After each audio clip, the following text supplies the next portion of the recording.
So we're going to talk to you today about, as Rob's already said, we did the Master's programme for 2 years looking at research, and what we're trying to do is embed a research culture in our school and, again, as Rob said, try and get as many local schools involved as possible and get them researching as well. So yeah, this is kind of our 3 years so far. This is our first year outside the Masters, trying to make that happen. So yeah, John and myself both did a Masters here last year, or completed the Masters here last year. So it's very much a pilot year in kind of rolling out, like John said. And kind of the basis of our Masters, and one of the very first sessions we ever had was about David Hargreaves. And he's always talking about trying to establish this research culture and embed it within schools. So that's something we're trying to conquer at the moment. We feel like we definitely established it. We're trying to embed it. That's where we're going forward. So this year, next year, the year after, and we're kind of leading that within our school, and we're leading that within other schools as well. So like I said, it is very much almost a pilot at this point. David Hargreaves, he looks into it quite a lot of detail, and he realised that a lot of research had been done, a bit like we discussed earlier. However, it wasn't really having much of an impact. It's all quite in-house, so universities were doing a lot of research, people were going off to do their masters, they were finding things out, but they weren't really disseminating it amongst their staff. So what we're trying to do really, like I said, is to roll it out to all of the teachers and hopefully have a bit of a whole school impact by getting as many people involved as possible to take ownership in their research. So we thought we'd give you a very quick overview of what we've kind of done so far. In terms of research, I began by looking at a gender gap between boys and girls, and particularly in English and why there is a gender gap. I went on to look at life after levels, which we're all kind of stuck with at the moment, and then in my own school looked at different models of assessment, again kind of linking to life after levels, thinking about different ways that we can assess pupils. And then finally, for my dissertation, for my Masters, I looked at cross-phase collaboration, so Year 7s working with Year 6 teachers, kind of seeing the benefits of that in both settings, both Key Stage 2 and Key Stage 3. My timeline became somewhat similar to John's in the end. Oh, yeah, I was supposed to do that earlier. So with my timeline, I actually did a bit of research in the school as part of the teaching and learning team prior to the Masters, where I was looking at aspirational target setting. So we teach in a Catholic high-performing school, and therefore the targets that the pupils are set are extremely high to try to keep us in that sort of top area in the kind of country and the county. When I started here, again, a bit like John, I was looking at life after levels. It's one of the huge issues facing schools, especially when we started our Masters a year or two ago, when we were looking at these areas and see what we could do. I was focusing primarily within my science department and what we could do, and then a bit like John, I then looked at a bit of cross-phase collaboration. As a subject that doesn't come up in SATs, obviously science kind of gets put on the back burner somewhat when it approaches those exams in Year 6. So I wanted to see what I could do to help them, what assessment they were using, what I could then take to feed back to my department, looking at the whole formative and summative argument, of course trying to develop these formative techniques in the life after levels, but of course knowing that whole time there's a huge terminal exam going to be at the end of Year 11. And it's quite interesting, so with the cross-phase collaboration, a lot of my Master's, my dissertation was somewhat, I suppose you could say, a failure, because it's really interesting, I've got some good formative techniques, but actually they just stopped teaching science. You know, you got to term 6, even term 5, and that was it really, because they couldn't really, they weren't really confident enough to use it across other subject areas, and of course their accountability comes down to maths and English. So it was interesting, it's great to make the links with the primary schools, even if what I was kind of hoping to develop didn't really pan out fully. Oh, there's me and John on our journey through our Masters. So, a question we were left with at this time last year really was how can we kind of take this forward and make sure it's not wasted? And the keynote speaker last year talked about having completed our Masters, it just going on a shelf and like gathering dust and never being kind of utilised. That is exactly what we wanted to avoid. So we went away from this time last year thinking we've got to make it kind of worthwhile, we've got to try and get it embedded in our school culture. So this is the question that we were kind of left with. And the first, the way we tried to address it links to what Joanne's going to talk to you about, which was how can we come up with a kind of model, a sustainable model. So yeah, I'll hand over to Jo. This was really interesting because I'd worked with John and Tom and kept in touch with them, had meetings, we talked a lot, didn't we, about the research that you were doing and so forth. And I think the really important thing about this whole network was that there was somebody, I was originally on the senior leadership team, somebody on the team who knew what they were doing and was really supporting and developing that in the school. In terms of research and development, it was part of the original Big Six that teaching schools were supposed to address. And interestingly enough, because it seems to have been so hard, it seems to have now disappeared, and we're down to a Big Three, and actually teaching schools will pretty much decide what's important. But we decided if we were going to do it, we were going to do it properly, and the research network really supported us in doing that. And this model came out of meetings between Rob and I, and it was hard, wasn't it, to make the meetings happen, but we did. We had about 3 meetings, I think, over the year. Critical friend meetings where Rob would come along and ask me quite challenging questions, and I would try and sort of come up with the answers. But it was really, really helpful for me in thinking about, as John and Tom have said, how we move forward. So we came up with this kind of model because I was trying to think about what John and Tom were doing with the primary schools at that stage, and then how that we kept that quality of research without putting too much burden on them, without putting too much burden on, on the teachers in their own schools. Because having been in CPD and professional development myself, leading that for 15 years, I had tried all kinds of ways to engage teachers in research. And I'm not going to go into them. I can see people in the room smiling, thinking, oh yeah, we've done that too. So I knew we needed a model where, if you like, everyone could participate without any real heavy pressure that would cause somebody to exit at a point in the year. So the idea was that we have our research practitioners engaging in their own research, as John and Tom were in the last year of their MA. That would actually, in the following year, be led by a team of research leaders, and that's what Tom and John now are in the school. So I talked to the management team, John and Tom went and talked to the head teacher about setting up a research team where actually you hand selected, didn't you? Selected the kind of teachers that they thought would be interested in being involved in leading research in the school. The school is already split up into teams, so the staff have to be on a team in the school. So it was just a case of, well, you might want to be in the literature team or you might want to be in this team, but this team in particular, the relationships that they had with staff is what they used and built on. But all of this was to be overseen by the university, and this will make sense in a moment as we take that forward. So we used this model, and my job then was to try and identify the barriers, which I already knew about and many of you do as well, and then what we were going to do about it. So obviously the big thing is time, hence, not again putting too much pressure on any one person. Money, particularly for leaders in schools. The money that was invested in Tom and John was part of a recruitment and retention strategy. And I think you knew this, I hope you did, otherwise you'll be surprised now. But Tom and John were young teachers in the school, and we didn't want to lose them too soon into their career. So we thought this would be a really good way of keeping them in. And it's worked so far.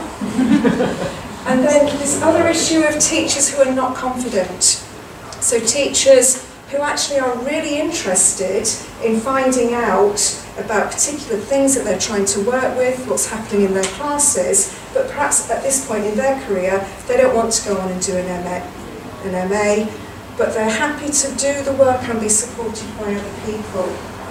So the first bid that I wrote, and I never knew as a teaching school director that I was going to become a bid writer, but that happened quite quickly into my role. The first bid I wrote, I realised now was a very, very ambitious bid, because I wrote it for the EEF, because they are a huge organisation. And actually, they didn't come back to me for quite a long time, so I was quite hopeful. We were very hopeful, weren't we, that we were going to get hundreds of thousands of pounds to put into the area. In the end, they said no. But what was really nice in the feedback was that it did get through the first stage because they liked the way it had been academically written. And I thought, well, thank you, because all that work we've been doing with the university actually enabled us to really present it in a way that connected with what they were expecting from people who were writing bids for research funding. And they have said in the future that we can come back when it's something that they're more interested in actually developing, but they were interested in the model. We were then successful with a new organisation that's set up called the Laurel Trust. And this is, if you go, the Laurel Trust has its own website, and this is the sort of strap line. If you're a vibrant community of schools committed to research and innovation, to improve teaching, learning and leadership, we can help. And they provided a pot of funding, not a huge pot, but a pot of funding that pays for John and Tom's work in terms of supply cover, going out of school and so forth, but also that was one of the ways that I engaged some of the other schools that they're going to talk about in actually connecting with us. So they are doing some research. They'll talk about that in a moment. When that work is done, they will then receive some of that funding for their teacher time in their schools. So it's a kind of a push and a pull there, and I'll let John and Tom tell you the rest of the story. Essentially, there are three sets of research that we set up. One that's much more internal, like Joe said, we kind of set up the group internally, we hand-picked certain teachers. One was transition with primary schools, and the other one was actually looking at another secondary school. And I apologise if you don't have 20/20 vision, you probably won't be able to read that. But we actually went to a secondary school in Eastbourne because they were very interested in our model and I suppose expertise that we have to kind of launch something similar in their school. So we had a preliminary meeting where we kind of set out what they wanted to do, and they had 4 pillars of learning they were focusing on. And then we actually went over to the school and launched it to the 4 leaders of those pillars of learning, because actually it's a whole school initiative. And then they kind of followed our programme, which we're going to explain in a second, that we were doing inside our school. So these two things kind of ran parallel. But this one was much more of a kind of facilitation, setting it up and then kind of leaving them to it to continue with it.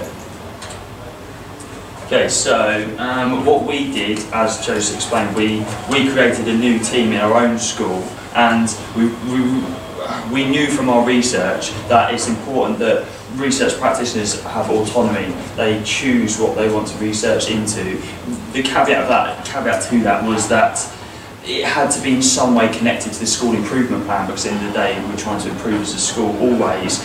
But otherwise they were able to come up with their own research questions, and we tried to get everybody from all the core subjects, science, maths, MFL, drama, English, and again that's something we're trying to expand upon next year. And you can see some of the questions that they came up with on their own. Questions were important, I think, for guiding their research, because sometimes they come up with these enormous, let's solve all of the problems in education questions that they're not actually going to be able to achieve. So narrowing down their focus was really, really important. Make it something simple, something that's actually achievable. I think that was one of the first problems that we encountered.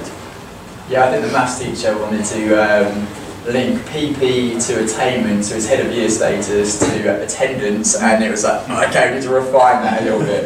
I mean, that was the most extreme example. The other 3 teachers in our group, we were actually leading transition projects. So a couple of them initially set up their own research questions, but then the head mistress actually talked to us and said, well, we'd quite like to look at our 3 of our main 4 feeder schools and work out how we can work with them and develop more of those links. So we actually had English looking at differentiation. He's also the head of SEN.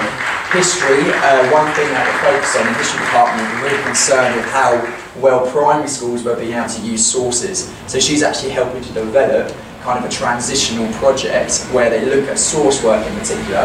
And then science, this one's ongoing. He was actually out yesterday afternoon and visiting the primary school again kind of helping with expertise, with revision, and taking that teacher who perhaps isn't so confident because they don't have a science background, in helping them to develop. And that's actually our biggest feeder school that he's gone out to as well.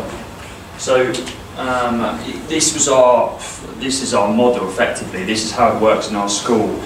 Really important that LMT or SLT, whatever you call it, gave us the time to achieve this, so that the people in our group were not doing extra work. As Joe said, they already had to commit to a group, so they committed to our group, and we tried to design it so they could complete the research all within the hour-long sessions that we had.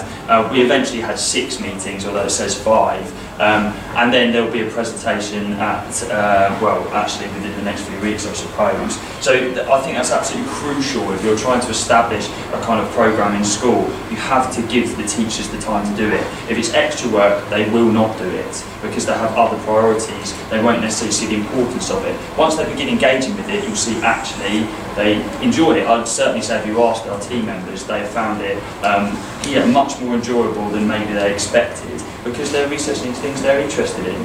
So, you know, hopefully that makes sense. Yeah, I mean, we've already actually had 6 meetings and we've still got the 7th to go. So hopefully, we've talked to LMT already about expanding the amount of time that we're allowed to have next year. So again, it's not too much of a burden.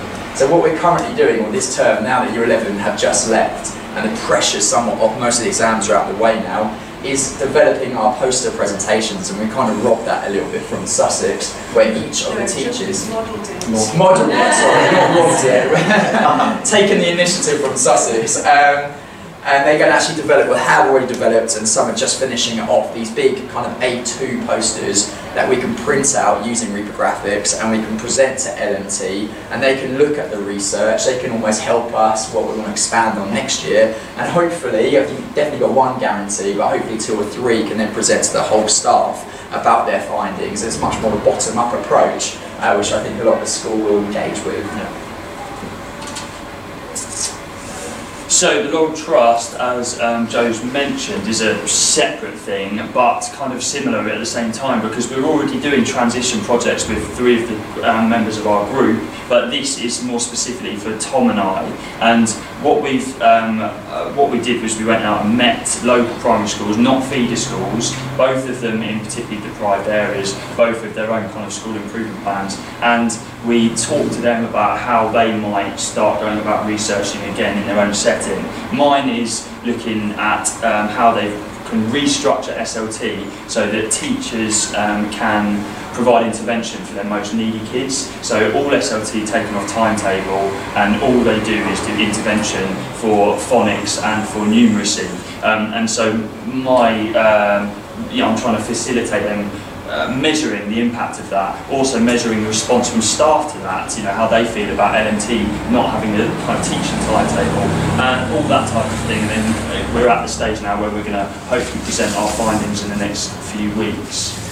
I kind of drew the short straw here a little bit, because with my science background, they kind of wanted me to focus because of the maths initiative they were looking at. So I went out to the primary school and they told me about the situation, and it is a very deprived area and the results aren't great, about looking at this computer-based software that they bought in and how effective it is at intervention.